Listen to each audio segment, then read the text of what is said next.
beautiful. Yeah, gift of the Magi. Gift of the Magi. Oh, wait a second. Hold on.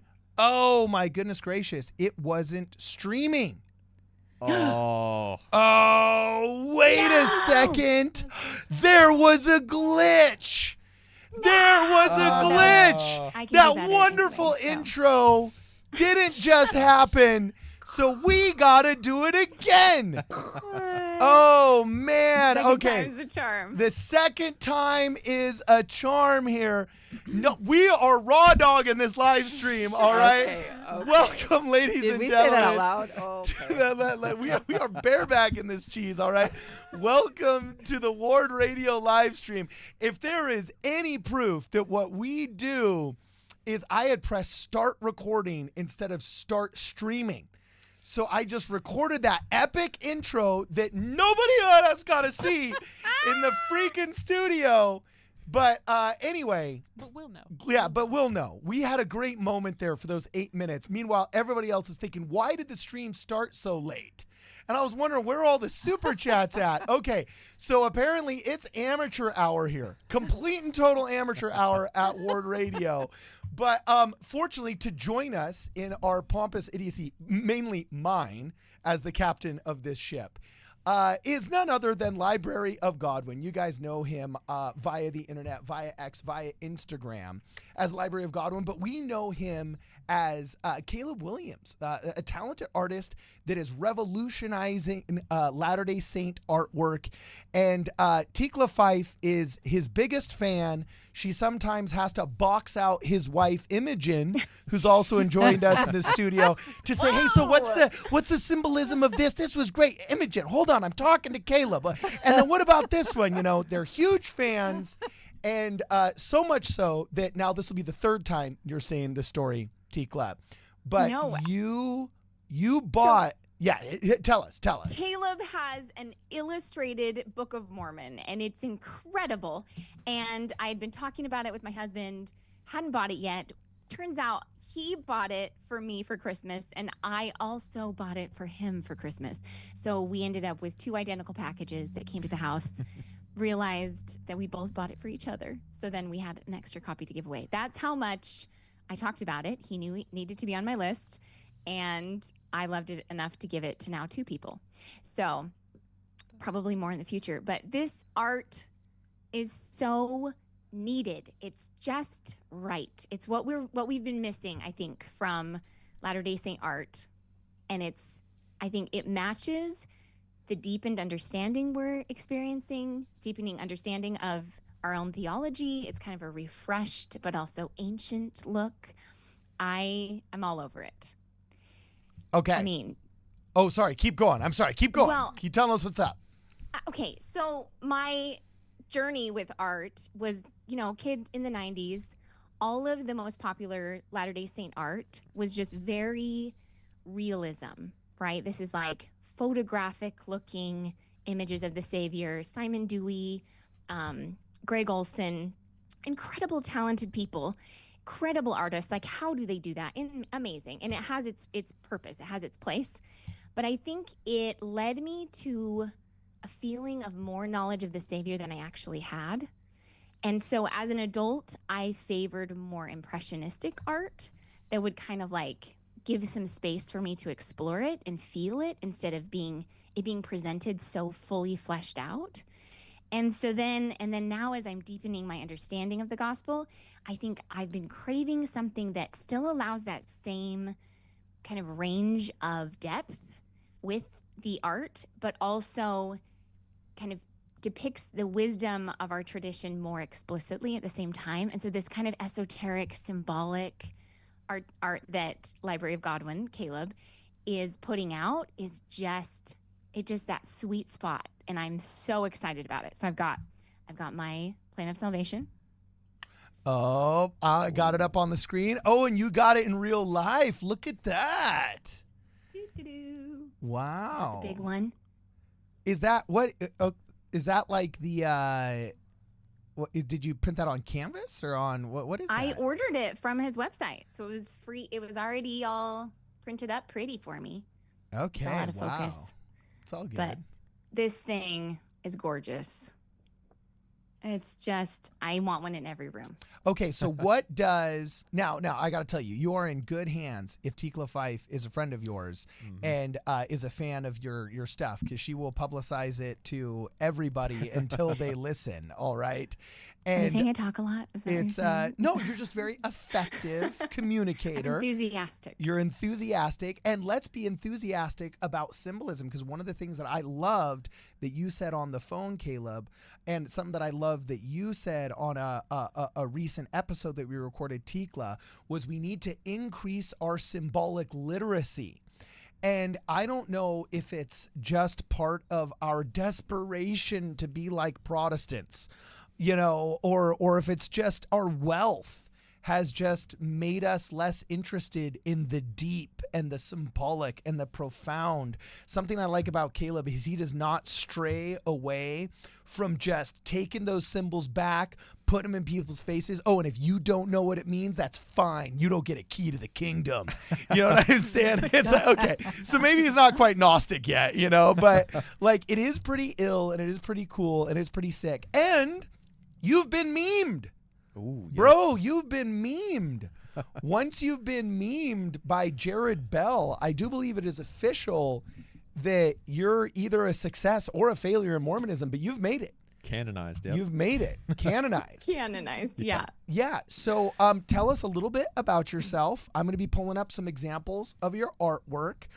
If any of you guys want to ask a question, please, as everybody's coming into the stream, pardon our tardiness, we were live streaming for 8 minutes without you, you know, please make sure you smash that like button. It's kind of interesting, but I actually had a couple of comments on the last video where I talked about our need for more people to subscribe, and some very humble and lovely members or subscribers said, actually, I'm kind of a boomer and I don't know how to subscribe. Can you do a video tutorial on your website? And I was like, that is the most adorable thing ever. So yes, I will. Okay. However, I can say it's easier if you just download the app. If you don't know how, ask your niece, ask your nephew, ask your grandkids, ask your son or your daughter. Much better viewing experience on the app anyway. But please download the app, subscribe to our channel on your way in. Please make sure you like it. If you have a question for Caleb, aka the Library of Godwin, or you have a question for a supermodel wife, she used to do an entire series for Burberry. All right, you know, if you have a question for her, make sure you hit it with us. If you want her to say things just with a cool accent, she is indeed British, and that will be an acceptable form of super chat as well. Send us all your super chats, send us all your questions, and we'll do our best to read them as long as they are appropriate and germane to the conversation. Also, don't forget to share this with your friends, okay? That helps the algorithm. So, Tekla, you got something to say? I saw you put your arm up like that. No, I mean, I was going to just plug, if you go follow Caleb, tell us where we can follow you, because I think my first impressions of you were your come follow me art that I started following, and then I realized you had a whole store and you had all this other stuff too. But that was really cool to follow along with my come follow me study to get these pieces of art popping up in my feed. Or all the places we can follow you. Yeah, absolutely. So I'm on Instagram, Facebook, and X as @LibraryofGodwin. On each of those, if you look that up in the search, it should come up. Also, libraryofgodwin.com is where I post all of my artwork, and places where you can purchase prints or digital files, or the Illustrated Book of Mormon. So yeah, but that Come Follow Me, that's the project that I did last year, and I'm continuing it this year. A weekly illustration to go along with the sections of scripture that we're studying for Come Follow Me.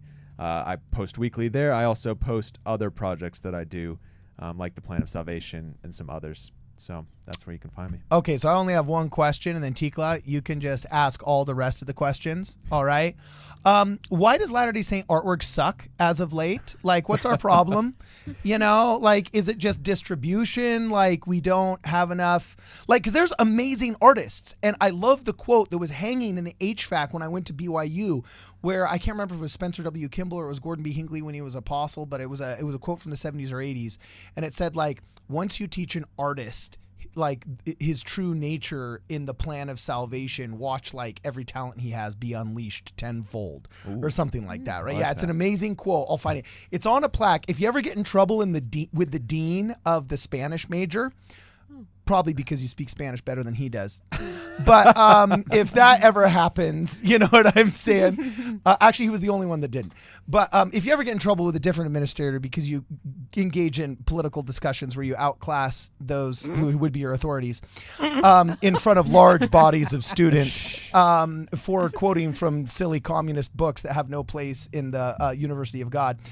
If you ever do that and you get hauled in to the dean's office, on your way out, that quote is right there next to the door, right next to when you pull the little kadunk door. It's not the doorknob, it's the door handle. You know, it's right there. I know exactly where it is. So we have amazing artists in Mormonism. We have the most robust theology, knowing that these gifts are gifts from God meant to bless others. Yet I really feel like it's almost like this is something that like evangelicals do better. What? No. Like, Evangelical. no. I'm saying like the Catholics and Orthodox. Yes, They do it better. okay. Well, when I say evangelicals do it better, I mean like pushing forward the talent in their own congregation. Our music is a dirge. We have a ward librarian and a ward clerk, but we don't have a ward artist. You know what I'm saying? Like, Those are shots fired, Cardin. dude, Someone has only been shopping at Deseret Book and nowhere else. That is what I'm hearing. well, Because we don't have them here. I wouldn't even say that the most recent artistic adventures from Latter-day Saints have been bad.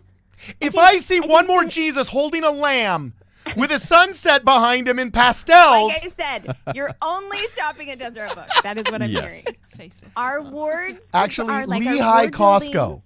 Lehigh Costco. No, just kidding. That's where you're shopping for your art. No, just Okay, kidding. first problem: you're shopping for your art at Costco. Pardon. The members are not the problem. You are the problem. No, I do feel like our ward buildings could use an update on some of the art. I want to see some Library of Godwin in my foyer ASAP. But no, okay, Caleb, what do you have to say about Latter-day Saint art specifically? You can start whenever you want to. It doesn't have to be modern. But what would your commentary be on that? Yeah, so I also grew up with the same things, and I actually love the artistic heritage that we have. Arnold Freeberg with his super jacked Moroni. Based. Yeah, and Minerva It's where Tykart. it's where the Nephi armbands and headband began. Totally. And never left. And Yes. that is classic. And I think a good artist who's pushing forward honors the past and honors the people that came before. Will you commit right now to always include an armband on every Nephi you draw from here to forward? No. I think it's already too late. I don't think No your Nephi armbands had for an me. armband. I don't think I have a single armband in the Illustrated Book of Mormon. But no, it's kind of one of those tricky things. A lot of our artistic heritage comes from the early saints who converted from these Protestant denominations, Lutherans, Baptists, Methodists, and art. Those traditions strayed away from very artistic art, or very symbolic art, very mystical art. They did a lot more things like landscapes, still life. They were very conservative, kind of puritanical about art. Some of them didn't even have any artwork up because they thought that it was idolatrous. So I think there was a little bit of that culture and that mindset that has come into our faith because so many of the early saints were converts from this Protestant tradition. But if you look at the Catholic and Orthodox traditions, which didn't have such a great influence on the early saints, you will see a lot more of this grand art, over the top, very symbolic, very mystical, depicting things in a very abstract way. And growing up, I always loved that. I feel like every guy has their strange fixation, whether it's guns or trains or beetles or whatever. Mine was Explosives. yeah. Oh, No, did I no, say that out loud? Oh, okay. Mine was esoteric Christian mystic art, I guess you could say. I just loved going through the old woodcut prints and the old engravings and studying them and reading them, the illustrated Bibles. And one day as I was thinking of how I could better do Come Follow Me for the Book of Mormon, I realized, hey, why don't I just do that kind of art, but for our faith? Because there's nothing like that I've seen that incorporates these ancient symbols and these very abstract motifs. And so last year when I was doing Come Follow Me, I decided I would commit every week. I would do a new illustration, and that snowballed and led to some other projects, and that's where I'm at now. All right, awesome. So before I ask you my question, I'm going to get a question from Super Chat from the audience, but this is where you come in, Imogen. This is where you come in. I need you to whip out your phone, and I'm going to read the first Super Chat, but you and your lovely accent are going to read the other ones. Aww, you know what I'm saying? keepress And it's going to be, of the chat. you're your official keepress of the chats. Is there a more today. English name for it? The Yeah, Duchess of the Chat, Keepress is the pretty- Queen Yeah, of the Chat. the Queen. That would be good. Queen I'll take Imogen. all of them. I don't want There to we go. I don't want to cause confusion with Kate though, right? So anyway, Fidget the Crazy. What up, Fidget? Says, any advice for fellow artists trying to publish books and print out single works to sell? I see that Nauvoo Supply Company is an option. How did that start? Oh, so commercial artistry is obviously the most self-sustaining artistry, and it's the question that ultimately gets asked by all the artists. How did you monetize this? So on and so forth. You got any tips for the up-and-comers? Fidget makes great stuff and has a very Yes, unique yeah. style. So I'm sure she'd love to follow in your footsteps. What would you recommend? I've had great people reach out to me with advice or offering to put my stuff up in their different shops. When it comes to the books, my background, I studied publishing at BYU, so I kind of learned about self-publishing and the business of that there. There's lots of different options online. Really, though, I didn't go into this with the idea that I would sell the art. I put it out there, and people said, where can I get a print? Where can I get a copy? And so I threw together the website. I have a print service. So I would say build an audience first. Focus on just making art that you love. Build the audience. The demand will then come, and there's lots of great options. I try to give a way for people to access my art no matter their budget or what kind of medium they want it. I just am happy to see that other people have it. It's really cool to see people post pictures of it in their house or on their phones or used in their lessons. So that's what's gratifying to me. Also, a little plug right here. I'm going to put it up on your guys' screen so you can see it yourselves. The name of his website is the Library of Godwin right here. And it's pretty awesome. He's got the entire collection right here, namely a Book of Mormon that we just did an episode on. So we're not going to go into too much detail here. But this is ill. Like, we're talking old school, like woodcuts for the original Book of Mormon without the chapters. So you read it in like paragraph form. This is like the new awesome way to read your scriptures.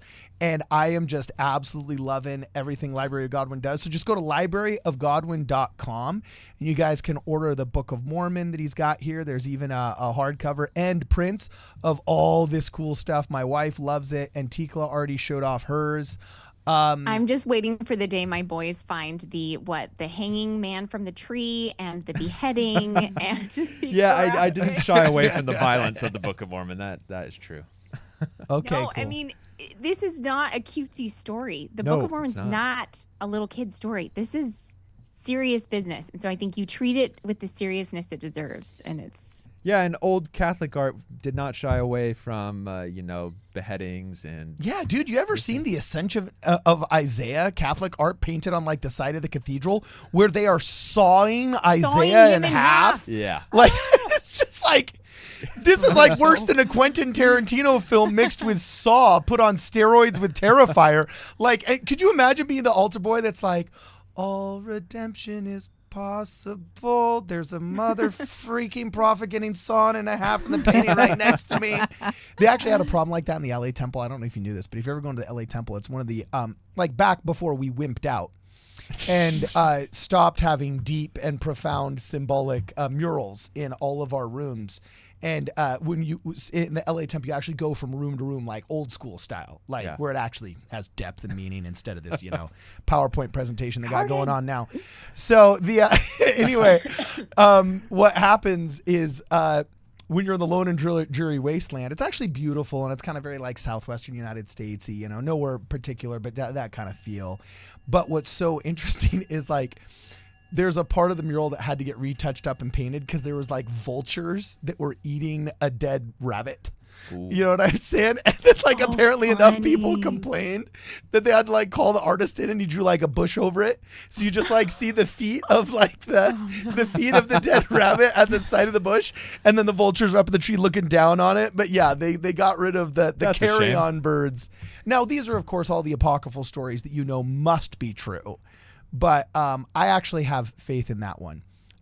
So anyway, Well, so I was gonna say, with the ancient Christian tradition of artistry, in my experience, the farther back you go, the more it aligns with Latter-day Saint like conception. Sure. Has that been your experience too, or is that just Well, me? Cardin, if you go to my website, there's a page solid plug. called Articles. Solid plug. I'm there. So I went to Ravenna, Italy, Okay. on a work trip. Well, I was in Italy on a work trip, and I had a day off.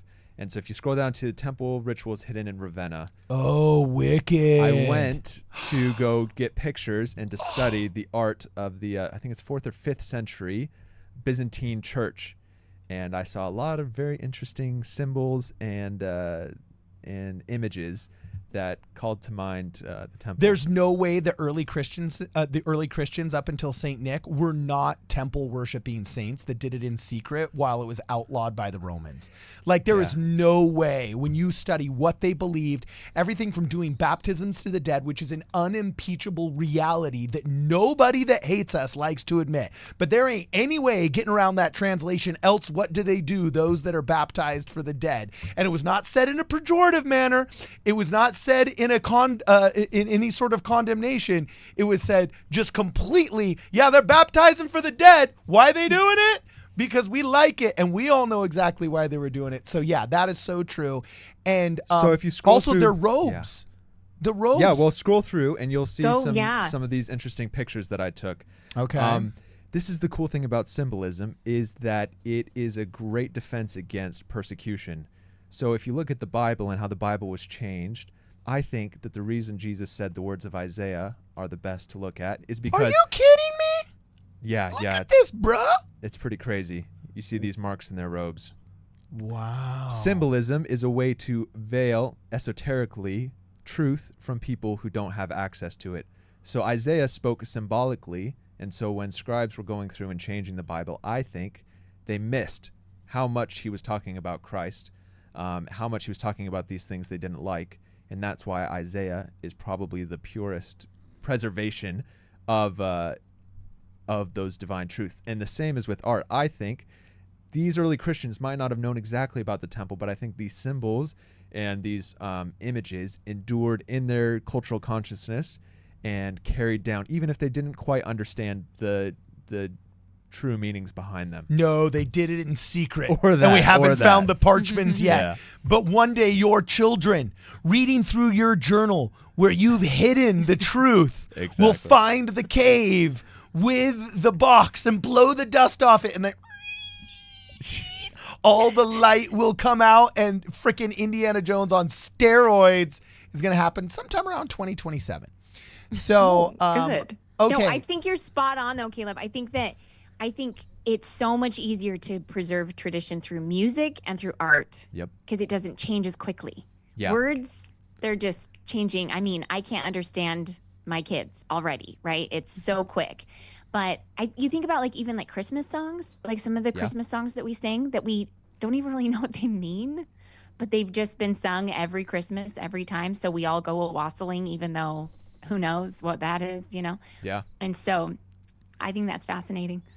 Okay, so a couple of super chats really fast. Burberry model Imogen, could you please read the Austin Fife's? Oh, Austin! Yeah, Austin's up in here. All right, What hit did he it. say? Tikla, when you are done, we're watching Back to the Future too, if you're interested. Okay, so that sounded so polite, like so. That was That's how awesome. I meant it, right? He didn't ask for a sandwich this time, so Yeah, that's my type of humor right there. And then also below it, I don't expect you to read this one, Imogen, but I got to tell you, your husband better be taking you out to a decent dinner because he's already selling books. Doc, member of the channel for quite some time now, says, I just checked this book out. OMG, ordering now! Exclamation mark. Thank you very much, sir. So your husband's pushing some books here. I hope Valentine's Day was nice. If not, the next one should be. So let's push some more books here. All right. And then Fidget the Crazy. Could you read Fidget the Crazies? Is it ever a concern with the rise of Genesis taken too far? Gnosis. Oh, I need glasses That's on right. for this. The people would use this kind of artwork as a way to symbolize that movement. Yeah, that's a good question. There have been some people who think that it's occultish or that I'm bringing in some Freemasonry or things like Gnosticism. I'm just not that worried. I'm not too worried. I just do what I think works. I trust the viewers to enjoy my art in the best way. And if they get the wrong idea from it, that is their prerogative. I don't feel too responsible for that. I try very carefully though to make sure that I'm not preaching false doctrines or getting too blasphemous with my art. I try to make sure that I'm staying true to the gospel and that in my symbolism I'm not getting a little too high up in the sky with it. Okay. Carried away. Yeah. But I mean, I do think in some ways you're reclaiming some of these symbols that were Yeah. actually co-opted by Satanism or co-opted by some of these movements when originally they were sacred symbols. Yeah, we were talking earlier. I can't remember if it was when we were recording that previous episode or if it was just in the car. But you said something so interesting about the history of the five-pointed star of Bethlehem. Tell us Yeah. that, and then we'll take some of Brooke's questions. She had some really good ones, and then we'll read more super chats. But that history was intriguing, and it's just exactly what Tikla said, taking it back. Yeah, so the five-pointed star, often referred to as the pentagram, sometimes it's shown inverted. For most of history, that was a sacred Christian symbol of Christ or of the morning star, of the Bethlehem star. You can find it in old churches around the world. You can find it on the Nauvoo Temple, quite famously. And it's a beautiful symbol. And then in the 1850s, I think he was a Frenchman, so of course, a cringy Frenchman Satanist decided that an inverted pentagram was the symbol of Satan. And all the Christians immediately threw their hands up, surrendered the symbol to the Satanists. And now whenever they see it, they foam at the mouth that we're doing an incantation for the devil, when this was originally a Christian symbol. And it's not an for centuries. incantation; it's a tincture and a potion. You know, so No. all right. That All was- things opposed says I love all things esoteric, so I'm obviously going to purchase ASAP as well. Wow, thank all you right, very all much. things Do it. opposed. Yeah, usually she's complaining about our channel. Now she's buying your books. What's going on here? You know what I'm saying? What's going on here? Next Changing one, hearts. Imogen. By the way, I love your name. Thank you. That is so cool. Does it mean what does it mean? The- Goddess of the morning mist. Yeah, that's In the England? third meaning. So two things is what I've been told it means. The first one is in image of her mother, which is kind of ironic because I don't Aw. actually I probably look more like my dad than my mum, but that's okay. Okay. And the second one is it's actually comes from a misprint in Shakespeare. Of the So- word imagine, A right? misprint. Yeah, so it was. That's actually I kind of imagine, cool. oh, there's one. It's spelled like so. My name is spelled Imogen, but in some, I think it was some play it was In, was one of the characters, so it got misprinted and turned into Imogen. So I Well, can I'm be named ironic or a misprint, either or a goddess of the Well, that's great, and misprints can be beautiful. Yeah. I'm named after the gorillas in Tarzan of the Apes, so it could be worse. You know what I'm saying? It could be worse. Mix that with my mom's middle name, Dawn, and next thing you know, you get a permutation of Cardin. But also, some of the misprints are awesome. Have you ever heard of the Sinner's Bible? I actually haven't. I don't know if I have. Oh, the Sinner's Bible is I might have. amazing. It's one of the most expensive Bibles to buy. I think it came out of the 17th century, but it was called the Sinner's Bible or the Adulterer's Bible. If there was a sentence you just should not get wrong in the Oh, Bible, I think what yeah. you guys both no. studied publishing and you worked at the BYU bookstore, right? What is probably a chapter you shouldn't get wrong in the Bible? Adam and Eve is a pretty important one. Or how about thou shalt not Okay. commit adultery? Yeah, that's a good one. I'm putting it up on the screen right now. The Sinner's Bible. Here it is. It's called the Wicked Bible, sometimes called the Adulterous Bible or the Sinner's Bible, is an edition of the Bible published in 1631 by Robert Barker and Martin Lucas. In the Royal Printers of London, the king put his name on this Bible. And it was meant to be a reprint of the King James Bible. The name is derived from a mistake by the compositors. In the 10 Commandments in Exodus 20 through 14, the word not was omitted from the sentence. And it literally says, thou shalt commit adultery. Like, that's... They really had one job, and it did not. You had one job, dude! One job. Oh dear. Yeah, can you believe that? So here it is. It is so funny when you like actually look it up close up. I'm going to make it big so that the people can see. Look at that right there. Yep. Thou shalt Chapter commit. 14, thou shalt commit adultery. There you have it. Yeah, now you can just go into your bishop's office and say, look, I'm just trying to put the scriptures into use in my daily life, bro. Plain and precious things. Yeah, plain and precious things removed from the Bible. I think this is Plain one and of them. precious not. You know what I'm saying? Yeah. So, okay, and then you had a Brooke, what was your question? You were chomping at the bit. Yeah, no, so Yeah. I'm just really interested in finding out how your writer's name came about. Like, Sure, how my did you come pseudonym. up to that? Yes. Yes, so I spent a long time. I wanted an artist name because I think it's cool and it's part of kind of the tradition. So, most people are familiar with Mary Shelley, right? The author. She wrote Frankenstein. Yes. Okay, yeah. Her parents were also authors. Her mother was Mary Wollstonecraft, quite famous early feminist writer, and her father was William Godwin. And he was kind of the first British libertarian political writer and author. I like him more than her. Carden, if you look up William Godwin top works. So I should X out of the Sinner's Bible Yeah. and don't press print screen. Okay, cool. So where am I headed to? William Godwin top works, and it should come up on Google. Godwin So I top like works. his work. I like that time period of literature and things like this. I'm a bit of a literature nerd. But if you notice the title of one of them, it says The Inquirer, no, not that one. Thoughts on Man, Not that one. Things as They Are, The Adventures of Caleb Williams. Look at that. Boom, Yeah, he I wrote a like- book, and the title was The Adventures of Caleb Williams, which is my name. So I thought it was a clever way to hide my real name behind my author's name, Godwin. And I've got a copy. I actually went to a small village on the border of Wales. It's called Hay-on-Wye, and it's the town of bookshops. And there's like 24 of these antique bookshops around this ancient little town. And I went and spent a whole day searching, and I found like an 1815 edition of The Adventures of Caleb Williams. So that's proudly on my amazing. shelf. Yeah, So so that's the kind of fun story behind my pseudonym.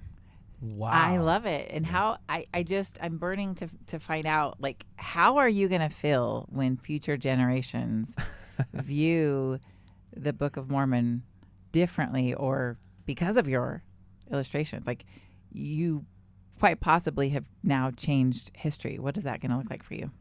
Well, that would be really cool, and it feels like a bit of a weight because I want to lead people in the right way. But I do hope, my hope with the Book of Mormon was that it causes people to look at the text a little bit of a different way. A lot of us grew up with it. We saw the animated Living Scriptures stories, the illustrated book with the wacky haircuts. So this is kind of a new way to look at it, a new way to interact with the text, and hopefully a way to see some of the deeper themes and meanings in the text. There's been a lot of great work recently about some of the temple theology in the Book of Mormon and these deeper doctrines, and I hope that through the artwork people can kind of access that a little bit better. Okay. Well, and hopefully giving permission for people Yeah. who may have another take on it to give their Yeah, take yeah. and use their skill and their style to touch Absolutely. it. Because sometimes I think sacred things can feel untouchable and that you have to have permission to portray these things, when I think you're kind of like showing there's lots of ways You can just to do things. interact with this. Yeah.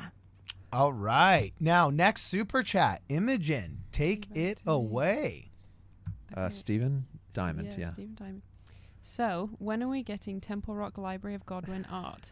We can't forget about Temple Rocks. The story is somewhere on the Discord. Yes, I've heard of these temple rocks before. Dude, you know what? Stephen Diamond has given so many super chats for so long and been such a dedicated fan. I feel like I need to commission one of your smaller paintings of just temple rocks, and you just read the story in the Discord, and that, like, you know, like, we make that happen. That actually might be a way that we return the favor for Stephen Diamond, because he always shows up loud and proud, and he loves these temple rocks. That might be some way like that I we said, can finally. every guy has their fixation. Dude, Stephen's got his rocks. that's awesome. So do you know what? Do you know what the temple rocks are? It wasn't it something about at the original temple, one of the temple sites, or something with the priesthood at one of the early church history sites? There's these rocks. Something like that. I do believe that they are part of the foundation when they were digging for the Philadelphia temple, if I'm not mistaken. It has been a while. I'm sure he will correct us if we are wrong Yes, as please do, well. Stephen. Yes, Stephen. You know, but yeah, next super chat. And then Brooke, do you still have other questions? You still got other questions? We'll just jump right in. I do, after but this. I was just going to say, and I didn't want to steal this from Imogen, but he's asking you to meet him sometime next time you're in Utah, Mr. Stephen. Oh, okay. Yeah, so the next read one it, is from him. Imogen. Yeah, read go it. for it. Read it. Also, Carden, you should come up to BYUI while I'm here. It would be great to have you up here with Brittany. You could sell the shirts too. It's going to be a party. Actually, what's really interesting is I'm going to keep this on the DL by saying it on live stream. I was going to say, say, you're you're live. I'm going to keep this. Not I'm gonna yells. keep this on the deal. You're All right. live. However, I have been in the room when certain people with large amounts of influence, both in official and unofficial capacities in the church, have lamented that Rexburg is no longer as fun as it used to be when they went there. And What? that there has been a decline, and I won't name names, only because I can't remember the name of the guy they threw under the bus, but I would totally say it if I did, okay? But I won't name names, but apparently some presidents of some organizations that have a predominant influence in Rexburg over the culture of Rexburg, let things just simmer down a little bit too much. And they said, holy smoke, we've been dropping off our kids. We've been visiting our family. We've been going there on business to swing by and glad hand and maybe do a couple of donations, maybe do a couple of, photo ops. And this place is dead. It's not half as fun as it was. And I've been pitching this as the best 4 years of your life after your mission. What can we do, Carden? What can we do, Kwaku, Brad, other friends of the show, to make this place bumping again, shall we say? So there are plans in the works. And, Stephen, maybe it's just handing out temple rocks. Maybe it's, you know what I'm saying? Maybe it's selling T-shirts. Maybe it's throwing a big fat party. We don't know yet, but we are coming to the rescue, my friends in Rexburg. The Frozen Chosen. We are coming to the rescue, hopefully sometime soon, if the powers that be do indeed do the one thing they need to do to make good things happen amongst youth in the Church of Jesus Christ of the Latter-day Saints, and that is just get out of the way. Just give us All key I to know the chapel. is BYU Idaho has heated sidewalks, which that's pretty cool. Says it all. Did you go to BYU Idaho? I did not, but Oh. I did live in Rexburg for 1 year in 8th grade, and it was lovely. Oh, that's No, actually kinda 10th grade. cool. 10th grade. 10th grade. Were your parents like teachers there or what? Yeah, well, my dad, he grew up in the military, so I think he thought it was normal to move every 2 years. But yeah, he was a teacher. He was an English teacher. So we would go crazy places and not so crazy places like Rexburg, and he'd teach English as a second language. And yeah, so Rexburg was bumping. I mean, the Spud Harvest, that was an event for sure. Oh, I saw some major eyes rolled right there. I don't even know what that is. What is it? Imogen, you got to fill me in. What's going on? So I I moved to Idaho when I was in high school from England. You did not. So I lived in Idaho. Yes, I lived in Idaho Falls, Idaho, which is not far from Rexburg.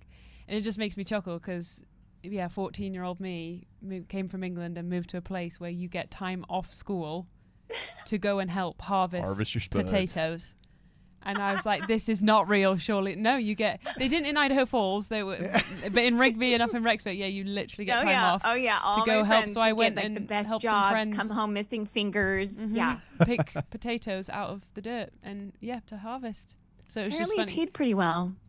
Oh, I did And it all out. my friends could drive before they were 15 because Yep. they needed to be able to 'Cause drive they the needed trucks, to- yeah. the tractors. Did you just sit there as you were pulling out the potatoes, just being like, my ancestors, they conquered nations.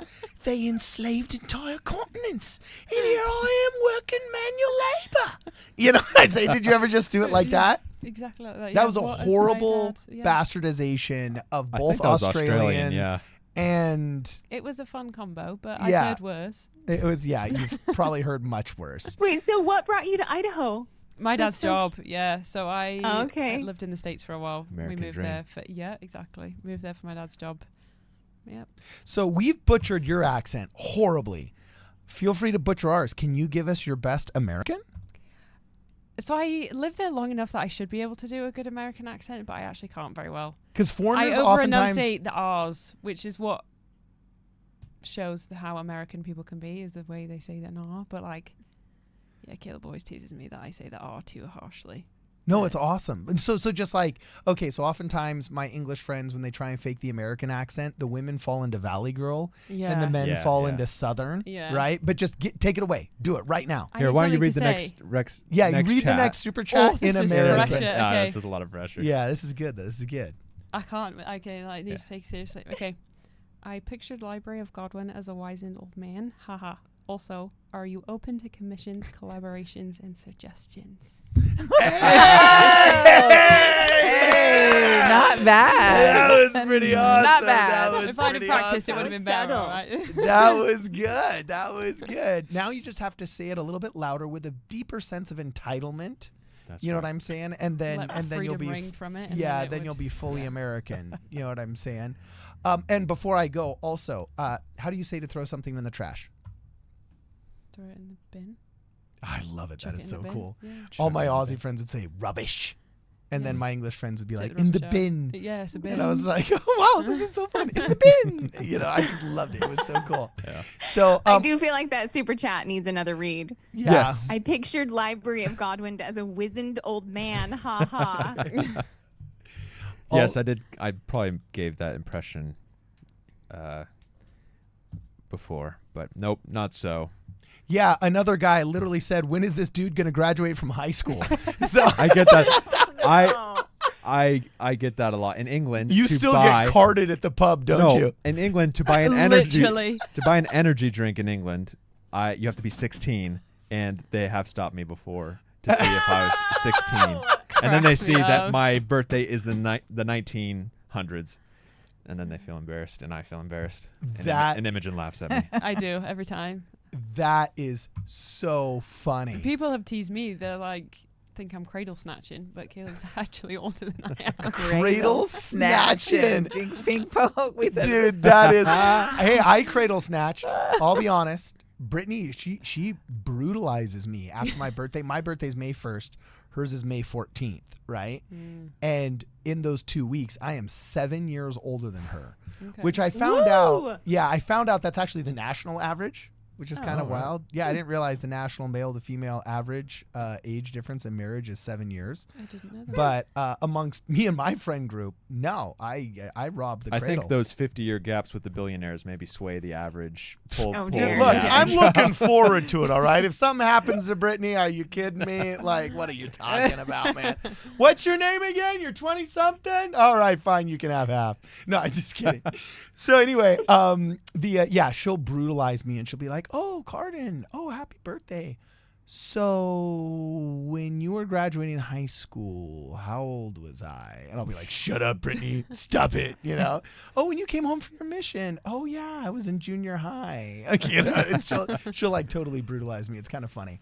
So anyway, That That last super Jethro. chat also asked, are you open to commissions, collaborations, suggestions? Yes, so I have done in the past. It kind of depends. I'm now in the Doctrine and Covenants Come Follow Me, and I've got some other projects going on, so it's a little bit busy for commissions, but I have done some commissions on request before. Ooh, so and speaking of commissions, bro, is it time? Stay might as tuned. well. All right. Might as well. I told him, I said, if you're coming to the United States of America, you got to bring something with you, baby. So, yeah, show him. Show us what you got. And then you got to explain what it is. Do you want me to show it? Yeah, you got to All show right, it to all right, everybody. So, Did I ask you for something specific, or did I just say make Yeah. it rain, bro? Can No, we get a no. drum roll? well, I'll tell you what Cardin asked for. Yeah, because I kind of forgot, bro. What was it? So on our first call, Cardin said, dude, I need you to do the Giants of Genesis 6. Oh, and wicked! Yes! How could Yeah. you forget? The Nephilim. That is so. Oh, yeah, and there were giants in the land, men of renown. Yeah, that's Genesis Cardin. 6:2 or 2:6, right? Yep. Yeah. Yeah, Okay, yeah. so hit it. Show us, bro. Show us. All right, so Give this... the Nephilim to the Nephilim. Yeah, this... Yeah, Yeah, dude. to Giant, to Cardin, who I think is Drum yeah, roll. direct Boom, descendant. Whoa! Let's see if we get there. Yeah. That is cool, bro. Dude. So, yeah, let me Oh, see if I can Tikla get a is little bit closer. so jelly right now. She is jealous. so jelly. That's amazing. Yeah. So yeah, okay. you've got in the bottom here, you've got the giants with the daughters of men, as it was described, having a grand old time, up to all sorts of wickedness. And then you've got in the background, because this is at the same time as Enoch, you've got the city of Zion in the background, Oh, cool. being taken up into heaven as this debauchery is going on in the foreground. Dude, I've got a Library of Godwin original commissioned art piece with debauchery and giants in it. It does not get cooler than that. It does not get cooler.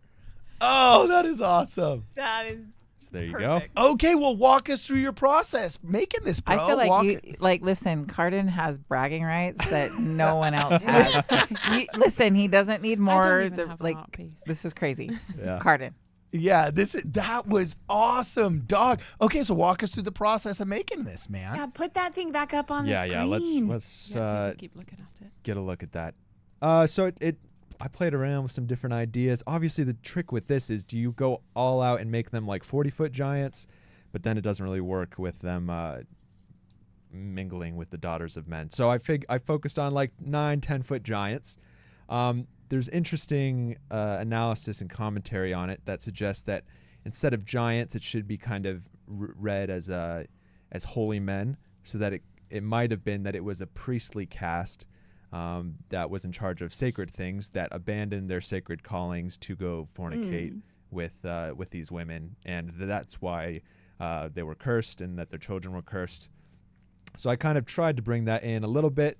There's some interesting details. I don't know if you can see, but there's a serpent in the grass there as they're going along. Oh, cool. And yeah, you got these giants. And then I wanted to show the city of Zion in the background as kind of a contrast that at this time when the world was in sin and there were all these bad things going on, that the righteous were taken up to be spared by the upcoming flood of Noah.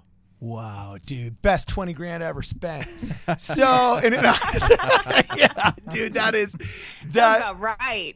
that is so cool, man. Any you. other really awesome insights to giants that you came up with your research? Because it sounds like you do a lot of research for each one of these, huh? Well, you can definitely go down the rabbit hole with with the giants of the Old Testament and whether the Smithsonian has their bones and Yeah. whether the Hidden. soldiers in Afghanistan fought them out in the Which the they fields. did, and we asked one, and he didn't cop to it, which means his CIA handler was watching the freaking live definitely. stream. They're on to us. So, yeah, wow. Okay, so Jethro, you got the biggest answer of the live stream, bro.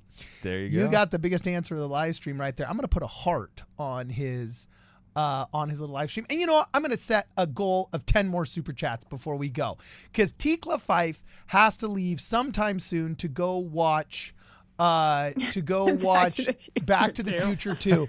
So I'm putting 10 super chats in the next 30 minutes before we bounce. If we do share how you'll celebrate, I will sing one bar of They Might Be Giants. Oh, But I don't even know the super chat opening. right now. I already botched it. You know what I'm No, saying? but I So- would super chat and say some of your other favorite LDS artists, because Carter needs to be educated if he's shopping at Costco. So Yes. give us your best Latter-day Saint artists in the chat, because we want to bring more notoriety to new upcoming artists, because it's not the skills of self-promotion and artistry don't often go together. So true. we Well, want to help You know what, Tikla, in my defense, like this is where the real wellspring of emotion from which these statements come is that all the time you hear members of our church, again, begging to be Protestants, criticizing the Disney Channel for that one scene with the cross-dresser or the, one too many semi-transy whatever thingies, and they get all pearl clutchy and all 1980s Christian righty and all that other stuff. But then they don't compete. And I hate people that complain about a social ill without competing against it. People complain about Kwaku's parties, but you know what? They're a far cry from the other secular versions out there. And until you show me a better alternative, I'm going with his. I'm sponsoring his, because parties are going to happen. Chicks are going to go out to party. And I'd rather it be at a dry party where the worst thing they find is Kwaku than at like the tribe's rendition of what he's doing, where they come home addicted to ketamine, right? You know, so it's like, I look at it and I think, don't whine about a social ill unless you're competing with it, right? Don't whine about the movies unless you make them. And in our church, we'll say, tisk, tisk, tisk, don't watch rated R movies, but we don't replace it with anything. And then when we do a good job of that, nobody knows about it. Do you want to know one of the best outlets I've seen in a long time, actually? BYU TV. Yeah, BYU they've got TV. some great stuff. They will buy the rights to family-friendly movies from the 80s, 90s, early 2000s, and you can watch straight-up narrative Hollywood films. I watched Ruby and the Well, which was a beautiful, heartwarming, charming show, everything. Like, they've got kids' cartoons for Saturday morning that are just as good as the Cartoon Network. They have educational things. They have Egyptology videos. You could get lost in BYU TV, but you have to overtly go search it out. When's the last time you saw a fifth Sunday? When's the last time you saw a general conference where Uchtdorf gets up there, okay? Or no, not Uchtdorf, because he just turned into a plain analogy. Bednar, once he's done saber rattling over COVID, if he actually wanted to do something, he could get up and he could say, did you know, members in English-speaking North America, that your tithing dollars go and help fund students who go to BYU, and BYU TV, besides giving us conference, also gives us cartoons for young parents, documentaries for people interested in education. They also have wonderful entertainment that's safe for the whole family, generates good conversations. Would you please consider, as members of the church, directing some of your energy, hours, and time for entertainment? Give BYU TV a shot. He doesn't need to say, in the name of God, I command you to watch Ruby in the Well. Okay? But I've never seen them do anything to overtly promote artistry in the LDS faith from the official capacity outside of, you're a sculptor, let's see if we can get you a temple statue. Oh, you're a muralist, we need a mural in the HVAC when we rebuild it. There's artistry that happens that is beautiful, but their distribution pipeline, as we call it in Hollywood, is the single most abysmal dereliction of duty I've ever seen in my entire freaking life. Meanwhile, evangelicals, if a kid can tap well on the pew behind the priest, they're like, okay, drummer in the youth band. We found the new drummer in the youth band. To be fair, we all know how Ponderize went. So maybe General Conference is not the best place to promote. Money grubbing Utahns aside. No, I don't know. He might No, not I even think been we Utah. as the church have their obligation. We as the church members have the obligation to find the incredible artists and the incredible arts and bring it to the forefront. And that's what we're doing right here. So in the chat, tell me, show me some of your favorites, because we want to highlight them too. Okay, while you're collecting those, Imogen with her lovely accent is going to read Parker Jacobs' super chat here. He threw us a tenner. Thank you, Parker. Thank you. Thank you, Parker. This one's aimed at you, Carden. So, Carden, I think Vulture in the LA temple was actually Mama Bird feeding a baby bird a worm. It was removed because there was no death in the Garden of Eden. Ooh. Corrected live. We are, corrected. Thank you, Parker. Jeez. Okay, so Parker Jacobs is banned from the channel. And no, I'm just kidding. I'm just kidding. Okay, cool, Ruined awesome. his If that's story. if that's the correction, awesome. I Checks knew out. it was one of those. I don't know if it's the mama bird feeding. I always thought it was the bunny, but now you got to go to the LA temple and be spiritual just to know what's going on. And by the way, I'm one of those guys that thinks you have to go to the church and the temple for the wrong reasons before you understand the right ones. So I'm totally fine with that. If you go to the church dances, you got a crush on one of the chicks and she's hot, fine, so be it. Maybe you'll feel the spirit along the way and maybe your life will improve. And if you're a young woman who's got a crush on that football player and you're like, okay, I'll try seminary in the morning. Sounds like it sucks, but maybe it's not so bad. You might feel the spirit along the way somewhere. So I'm all down with flirt to convert and make beautiful paintings to get people in church. The Catholics did it. Why not us? Right? So anyway. Well, I do feel like Holdman Studios, is that what it's called? The stained glass art guy? He's doing all of the stained glass for like all the temples these days. And he's done some other pieces too that are just spectacular. He was in my parents' ward when we lived in Utah for a little blip, or at least like the neighboring ward. And it was when he was like first starting out, and he told his story how he felt like this spiritual impression that he needed to start doing stained glass full time. And his wife was like, what are we doing? We're quitting our job to do stained glass. And so he would go door to door with his stained glass art, like trying to get people to buy it. But he pioneered a technique where you take powdered glass and you actually kind of like paint with the powdered glass, and then you let it hold it really still, and then you heat it up so it turns to glass. So he can do these detailed faces and all of these little details in his stained glass because he developed this way of doing it. Anyway, finally one day he gets commissioned to do a temple and blows everyone away, and then now he's been doing stained glass for temples. Yeah, we saw it in the since. Rome Visitor Center. This last summer we got to go, and there's this huge mural, and it's full of symbolism as well. So all of many. like these, all the parables and stuff are embedded in it. So that's a really good example. So we've got a resurgence of these old styles of art. I think we're hungry for them. Yeah. I'm excited. Can you find it? Carden, pull him up. What's his name really fast? I want to say Holdman. If you look Holdman up Rome Studios? Temple, if you look up Rome Temple stained glass, it should come up. Okay, Rome Holdman. Temple stained Or glass. maybe just Holman. The only artistic job I was ever asked to do by the church was to be that underwear model for the people that were taking sketching class. You know what I'm saying? I think it was. You would have signed up for that, Carden. They told me it was like nude, and I didn't know you could wear a Speedo. So that first one was really wild. You know what I'm saying? It was pretty nuts, man. Study of Goliath. No pun intended. It was. Yeah. nuts. Oh yeah, dude, that was awesome. I got the joke. That was awesome. Okay, so Rome Temple stained glass. And you talked, Caleb, a little bit about early Latter-day Saint art being like lots of landscapes and stuff. But wouldn't you say that early Latter-day Saint temples are way symbolic and super rich? And well, the that Salt comes. Lake Temple Yeah. celestial room. One of the things I love about the early church, Joseph Smith especially, is he just was so interested in all of these other cultural artifacts. He studied Jewish mysticism. He studied Egyptology. He studied all these Christian traditions, and just this curiosity and love of these amazing cultures. And I think you can really see that in the early church, and it's something that is so beautiful to me and something I really admire about Joseph Smith. All right, awesome. So I'm looking right now, T Club, before Imogen loads up the next 5 super chats because we gotten a little bit behind.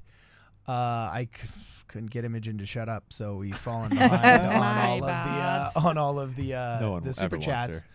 But the stained glass in the Rome Visitor Center by these are the authors.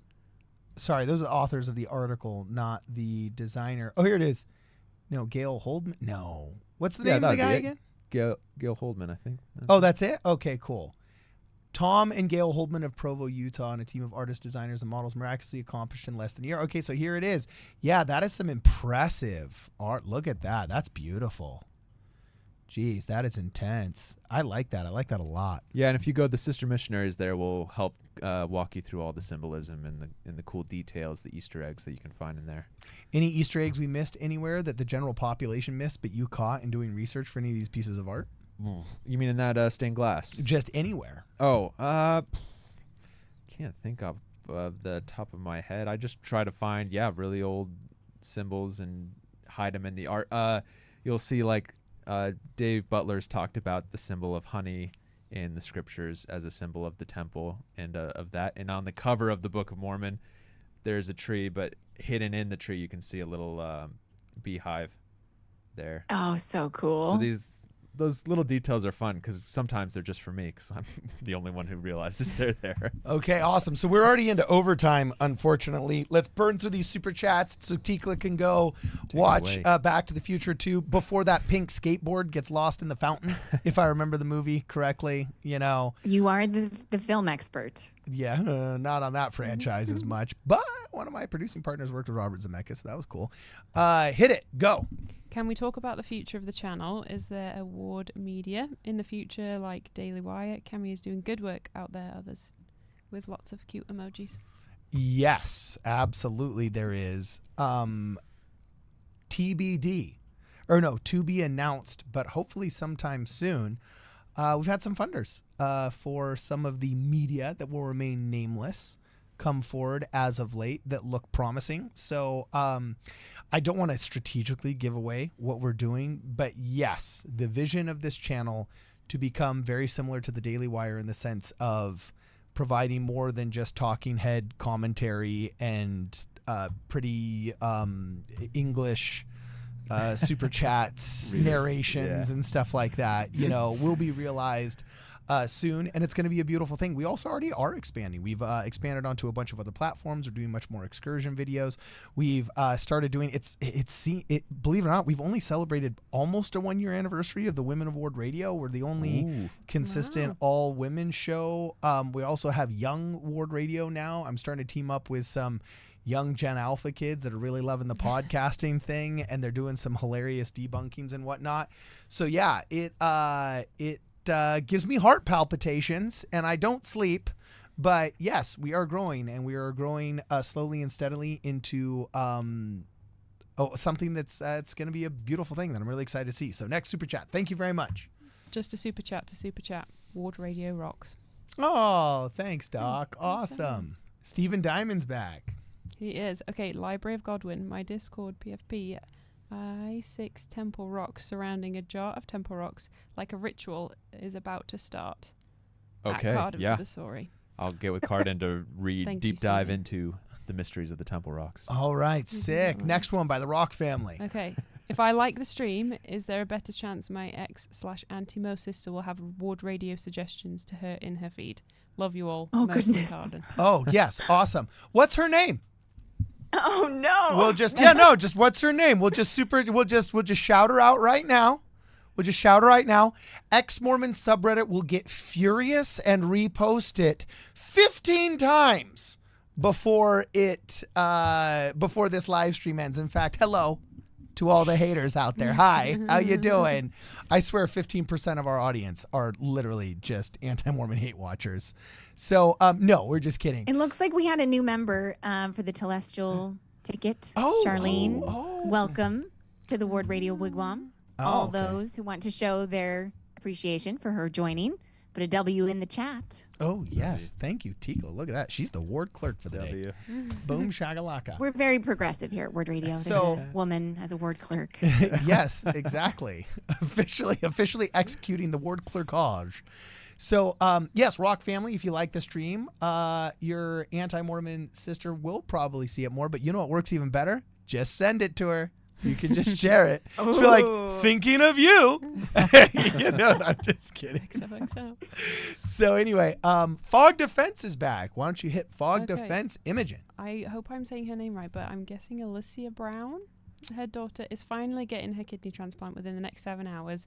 Can we get prayers for the doctors performing the surgery? Oh, Oh, my wow. gosh. Awesome.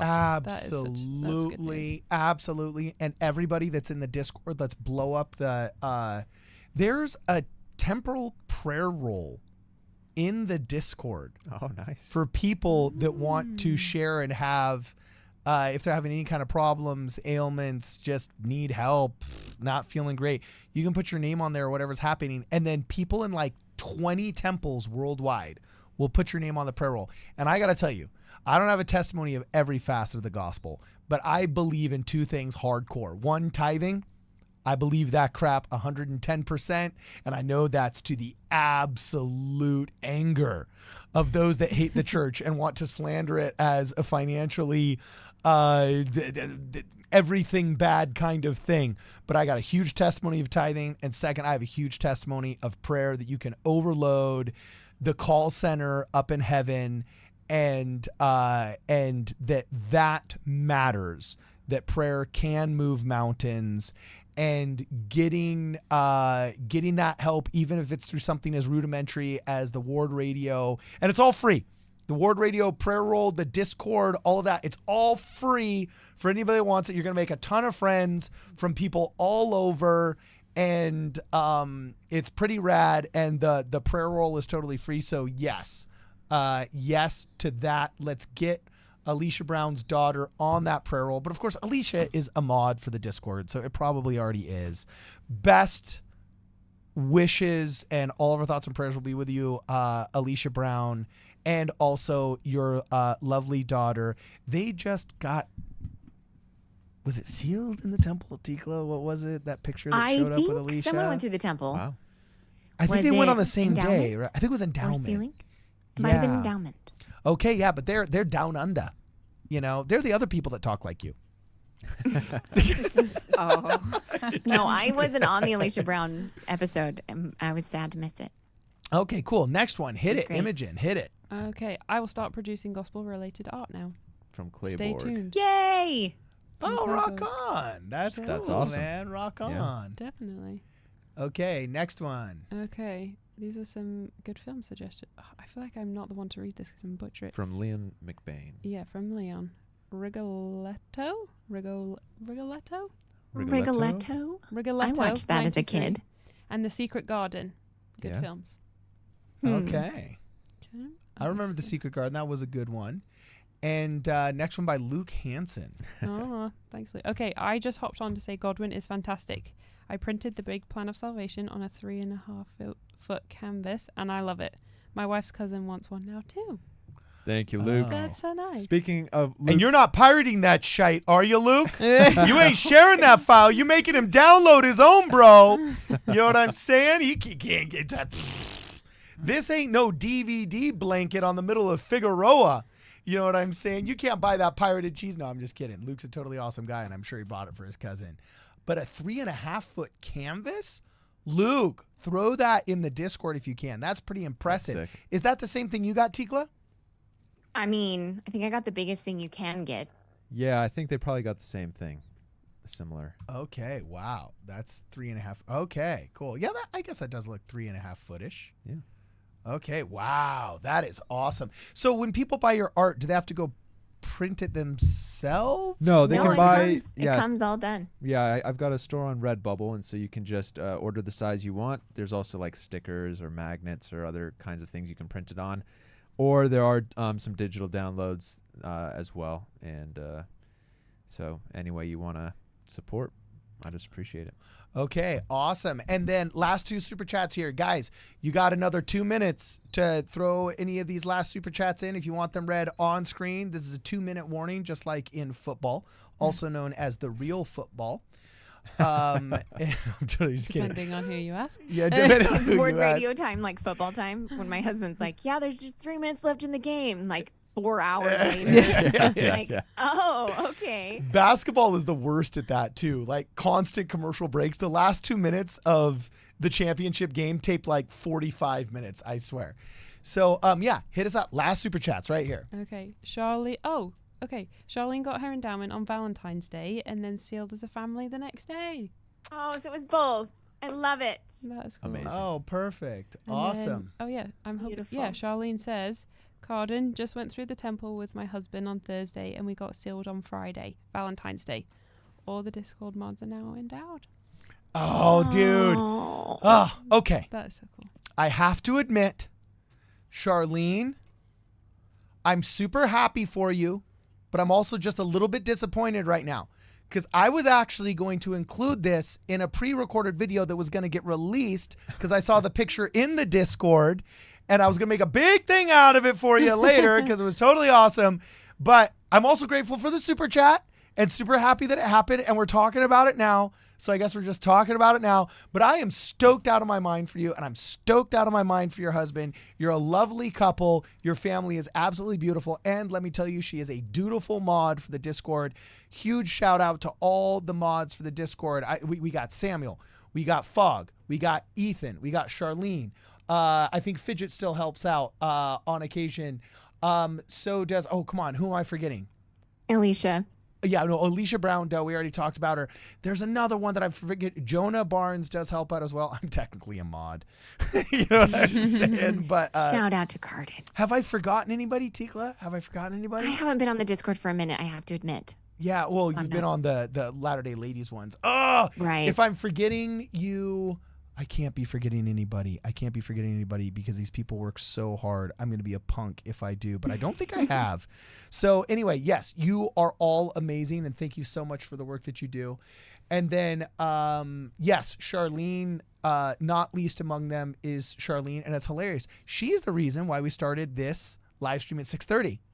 We used to start at 7:30s, but being a member of the church, and I won't out the state because I don't know if she like doesn't want people to know or whatever, but she's 2 time zones ahead of us, not just one. So she said, I asked the mods one day, like, well, do you have any suggestions for us? And she very kindly said, could you start the live streams just a little bit earlier? Because, like, I mean, I'm in my PJs and in bed at like 9:30 by the time you start at 7:30. So the reason why we switched to 6:30 was at the request of one of our very dutiful and lovely mods. So thank you, Charlene, for the super chat. You and your husband, I'm so stoked for you guys. Next super chat, Imogen. From Trina. Love your show. Thank That's you, short and Trina. sweet. Well, Yeah, we that's love so you. nice. Thank you very much. Okay, and then the last 3 right here. Okay. Just getting the chats to 10. Love Godwin. Glad his and his loyal wife are here. That's so nice. All Thank you. right. Awesome. The Dove's Nest. Thank you. Yes. Yeah, she runs a cleaning channel. Oh. If I remember correctly, yeah, I want to That's do a cool. collab with her where she comes in and like does something epic to the studio or something. Sorts But you out. I'm like too embarrassed about how filthy it is from all the 15 different productions that we're constantly doing in here. But Brooke, can I tease a little bit? Oh no. Can I scared. tease a little bit? Okay. The little project you brought to the Ward Radio Wigwam Is just 4 amazing. days ago. It's gonna be epic. Can I say we got an episode coming out that he gave us permission to share? Can I tell him what it is really fast? You may. Yeah. Okay. Have you ever What is heard? It's actually pretty cool. Do you know who Olden Polynice is? Odin Polynice. Okay, he's probably one of the most famous centers in the NBA of 100%. all Oh, time. right. Okay, For the a guy, lot of reasons, but yeah, the guy more played. comes out. He had a very storied and very lengthy career. I know all of us are like artiste people in here. We're not huge at the NBA, but I grew up with a father who dragged me once a month with season tickets to the Clippers. To back when it was the Great Western Forum. Do you remember that, Brooke? Brooke is actually a basketball coach, so I she sure knows am. she knows all this stuff. But I would go down to the Great Western Forum, and I was actually a ball boy for the Clippers briefly, and I would. Yeah, I saw all the games and all the greats. His first game was against Dr. J, if I remember correctly. Wilt Chamberlain, if I'm not mistaken, right? And his last game was against LeBron James. Wow. And I think he blocked his shot too. I think his last play in the game was like Oh, he blocking a certainly shot. did. Yeah, it was blocking Yeah. a shot of LeBron James. Like, if you block a shot of LeBron James and then retire, your life is done. You're just like, you've just made it, right? So anyway, he became friends with Brooke through a project that they're working on mutually, and they wanted to record actually some promotional content for FM 98.1, one of the radio stations that I collaborate with. And so he actually came here in the studio, sat exactly where Brooke is, and Right talked here. about some of his time in Salt Lake City, where he got really close to the church and some really cool stuff that happened there. And it's a wild, fun episode that's going to be coming out probably in the next couple of weeks once I get it edited up. But yeah, that was pretty rad. We were doing that. So, yeah. Wait, you didn't tell the story about when you first met Olden. I need to hear that. Oh, that's true. He was wondering, like, he's a very spiritual guy, I would say, much so more so than the other NBA players that I've met, right? And so he basically, like, my dad showed up, and he was dropping off the kids at the studio and so on and so forth. And so he recognized Olden, and he says, "Oh, Carden, I'm surprised you don't recognize him." And I said, "Really? How?" He's like, "He's the guy." And I just, before he finished the sentence, I was like, "What? No way. He's the guy." And he's like, "Yeah, that's the guy." I got Olden Polonice's, or Polonice. I'm saying it in Haitian because he's Haitian. I got Olden Polonice's autograph in the parking lot of Six Flags Magic Mountain in Los Angeles when I was 10 years old. When I was 10 years old. And he was Like a nice. full circle moment. Yeah. Yes. And he was like, "What? No way." And I was like, "Oh my gosh." I remember it like it was yesterday. He walked past our car, him, and it must have been a wife and maybe a kid or something, but it wasn't a huge, big family affair, a big group of people, but just this giant of a man. And my dad goes, "Oh," and looks over his shoulder and he said, "Carden, that guy plays for the Clippers. Go get his autograph." And I run out. I was such a stupid 10-year-old. I run up to him. I was like, "Hey, mister, do you play in the NBA?" And he's like, "Yeah." And I just held up my Magic Mountain ticket. And I was like, "Can I have your autograph?" You know what I'm saying? He's like, "Okay." He's like, "Do you got a pen?" And then I was like, "Oh, crap. I didn't bring that." You know what I'm saying? And he's like, "Oh, okay." And then I think he had to like get a pen out of his pocket. And he signed it with ballpoint pen. I didn't have a Sharpie or anything. But he signed, it was something he signed. I don't remember what it was. I got to find it. It's in a little plastic collectible card tray that I still have. But Olden Polonice signed my a ticket or a flyer of some sort. I don't remember what.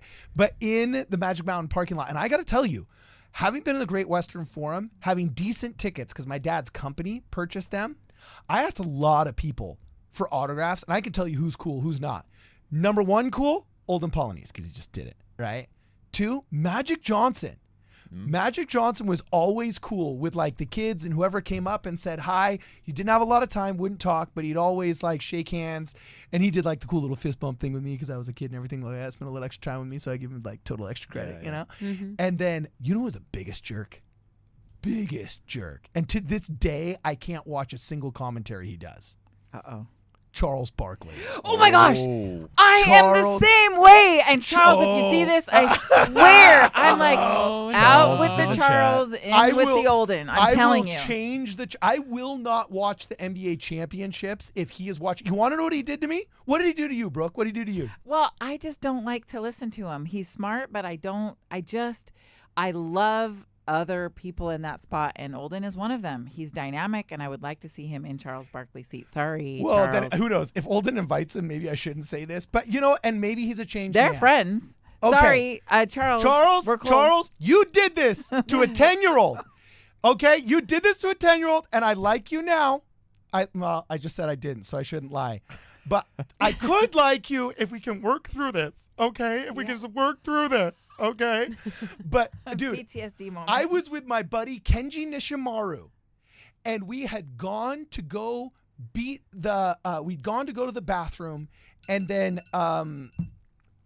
pick up some nachos on the way back or something. I don't remember what it was.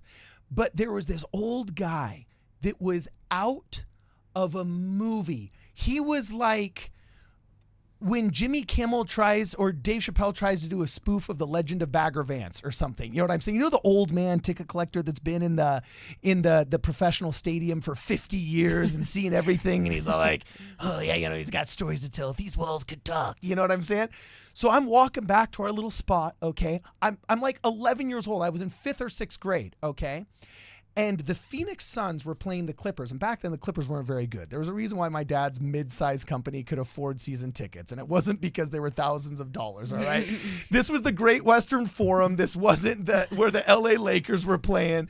Like the Clippers were considered the JV team of Los Angeles, all right? And Charles Barkley was too good to play him because he might get injured. Never mind that day, my Clippers Donkey Kong stomped the Phoenix Suns, all right? But anyway, he was a star player of the Phoenix Suns, too good to play. And as I'm running back to our little seat, because we just went to the bathroom and I don't want to miss the action, all of a sudden, the hand of the little ticket collector guy, this dude was 95, just slender African-American guy with that just perfect gray hair, you know what I'm saying? And he says, stop. And he says, hey, boy, look. And he points over there and he says, that's Charles Barkley. And I look over and there's Charles Barkley, head to toe black silk with shiny, beautiful leather shoes and everything and his little entourage. And he goes, go ask him for an autograph. Before he disappears, right? And so I go like, okay. And he hands me a program that I think he had to pay like $2 or $3 for or whatever. But he just straight up gives me a program and says, go ask him for an autograph. And I run over, and of course I'm stupid, and I say, are you Charles Barkley? You know, like, no duh, you're Charles Barkley. But like, are you Charles Barkley? He's like, yeah. And then I hold up my program, I say, can I have your autograph? Because I was stoked. He looks at me and my buddy Kenji Nishimaru, and he says, you got money, kid? And I remember, See? I'm a 10-year-old. I'm like 11 years old, and I just remember like thinking like, oh, I don't. I didn't know you needed money. Like and I was just devastated because I was like, oh, I would have brought money. You know what I'm saying? And you're 11 years old and you just got asked by a guy too cool to play whether or not you got money in front of your friends and your best buddy from like 6th grade. It was such garbage. You know, that to this day, whenever I see Charles Barkley, I'm like, this prick millionaire asked me for money? You know, like, ooh, I'm gonna see if Olden can bring him in and fix that, like, right the wrong. If he donates $1,000 to Children's Hospital of Los Angeles in September when it's Pediatric Cancer Awareness Month, we'll call it even. Actually, make that 2,000, Charles. Make that 2,000. Those kids need help. Why stop there? You know, they say, why stop He there? has money. He's not broke. You know. I just need to know, how tall was Carden as an 11-year-old? Oh, I was short. I was 5'10" until I grew 7 inches in 1 year, my sophomore year of high school. Whoa. Yeah, it was pretty crazy. It was pretty nuts. So I'm sorry, I veer verbose, and we're not here to talk basketball. But yeah, that's one of the things going on. So last 3 super chats, hit us, and then we'll go. I haven't been on the Discord since December. I left. Oh, that's from Fidget. Yeah. That's from Fidget. Okay, cool. That was the last one. And then FOG Blood Track. And then Blood Track. And then Steven. Temple Rocks. Get into Temple. Rock on. Rocks. And then it says, you forgot Blood Track, homie. Oh, yes. Duh. I didn't say it. Blood Track. How could I forget? He's one of the OGs, man. And he's been doing it for a long time. Another very dedicated guy. Doesn't make a lot of noise in the chats. That's how I did forget. You know, the squeaky wheel gets the grease. Blood Track. You know what? Just for forgetting, I'm sending you an extra shirt. Blood Track gets an extra shirt because I forgot to thank him publicly. But these guys do an amazing job. So anyway, we're all cleared out on Super Chats, right? We're all good? Yeah, I think so. Yeah. Okay. Anything we got to say before we go? Well, I just wanted to say sorry we got a little That's sidetracked all right. with, Talk shop. with That's fine. basketball because Oh, no, it's you're fun so to hear what's amazing. coming up. Yeah, look forward to it. And check out your Instagram profile is the main way that you communicate with people? Yeah, well, I post there every week. I'm doing the restoration. I've got some other fun projects for Easter. I've got a really big project I'm working on, so that's something hopefully everyone can look forward to. It's probably my biggest piece yet in terms of like detail and time and stuff. So that's exciting.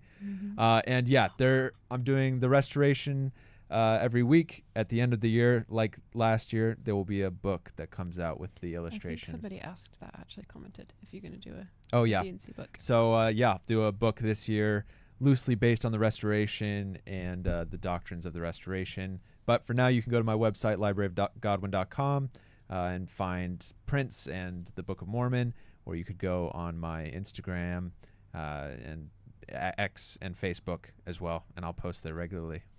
Any tips on pickup lines that work on hot Europeans with sexy accents? No takers?